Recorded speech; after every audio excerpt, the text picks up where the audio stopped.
Good evening बच्चों। देखो बच्चों, आज की अपनी जो क्लास है, इस क्लास में अपने एक ऐसे कमेंट के ऊपर, एक ऐसे टॉपिक के ऊपर चर्चा करेंगे जिसके द्वारा आप जो है बड़े क्वेश्चन जो है या लॉन्ग क्वेश्चन है उनमें आप पूरे में से पूरे अंक प्राप्त कर सकते हो। देखो कमेंट क्या है वो देखो।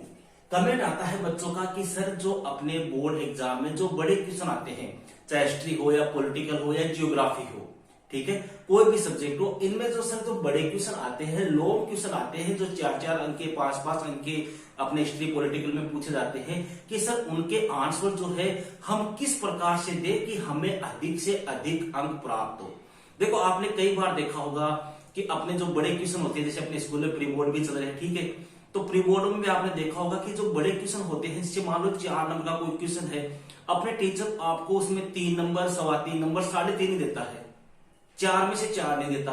अब उसका कारण क्या है?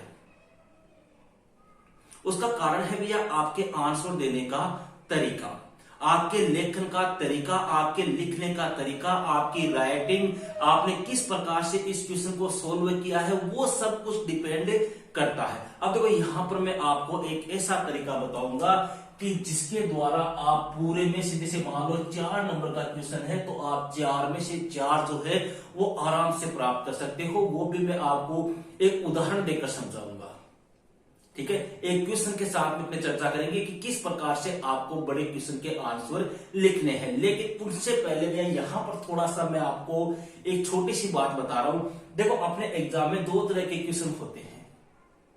एक तो होते हैं बड़े क्वेश्चन जो 4 अंक के पूछे जाते हैं, 4 या 4 से अधिक अंक के, ठीक है।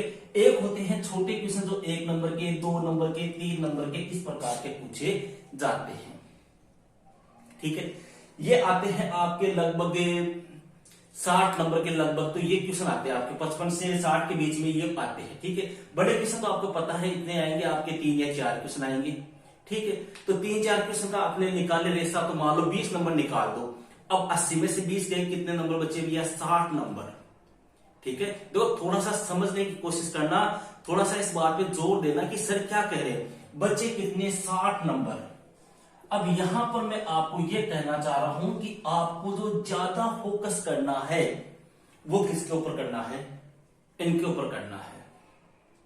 अब ये क्यों कह रहा हूं? ये इसलिए कह रहा हूं भैया जो छोटे नंबर के क्वेश्चन होते हैं, तो छोटे क्वेश्चन होते हैं उनमें क्या होता है, पूरे में से पूरे मिलने की संभावना बहुत ज्यादा होती है। जैसे मान लो क्वेश्चन आ गया कि ट्रस्ट विद डेस्टिनी नाम से भाषण किसने दिया, तो अपने को पता है जवाहरलाल नेहरू ने दिया, ठीक है।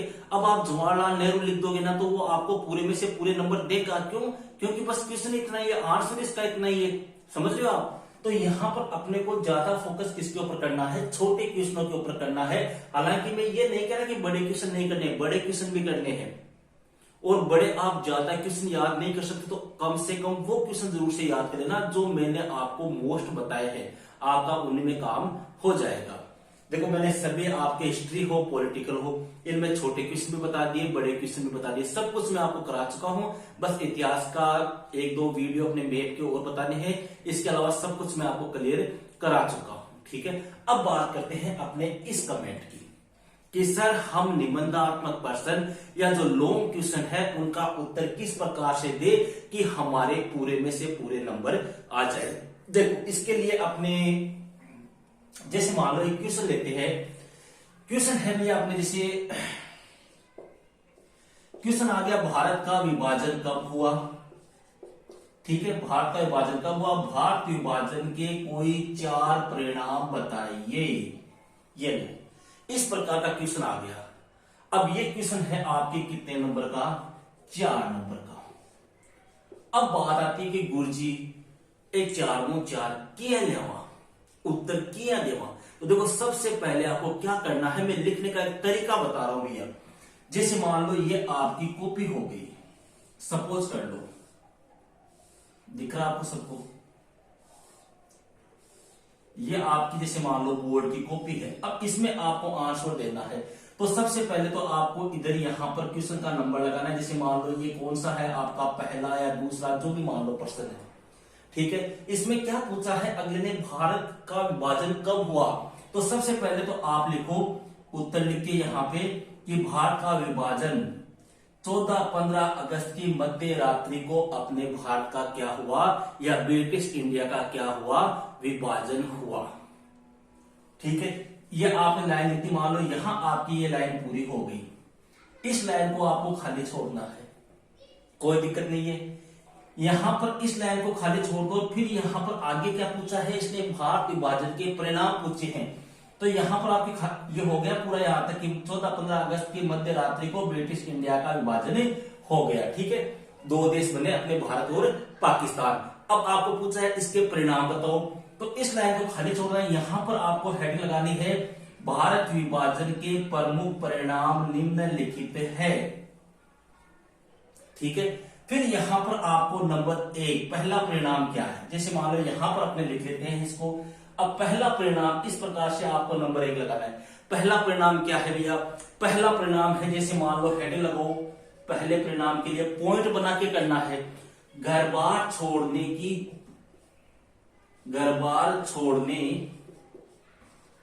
की समस्या। पहला परिणाम तो यही आया। ठीक है, इसके इस प्रकार से डेश कर दो और इस लाइन को खाली छोड़ दो। इसके जस्ट नीचे वाली जो लाइन है, यहां से आपको क्या करना है, इसके बारे में लिखना है। क्या लिखना है कि 14-15 अगस्त की मध्य रात्रि को भारत ब्रिटिश इंडिया जो था उसका विभाजन हो गया। विभाजन होने के परिणाम स्वरूप दो देश बने, एक तो भारत और दूसरा पाकिस्तान। इस विभाजन के कारण जो अल्पसंख्यक लोग थे, मुख्य रूप से इनके सामने घर बार छोड़ने की समस्या उत्पन्न हो गई। लगभग 80 लाख के आसपास जो लोग थे वो शरणार्थी के रूप में जीवन व्यतीत करने लगे।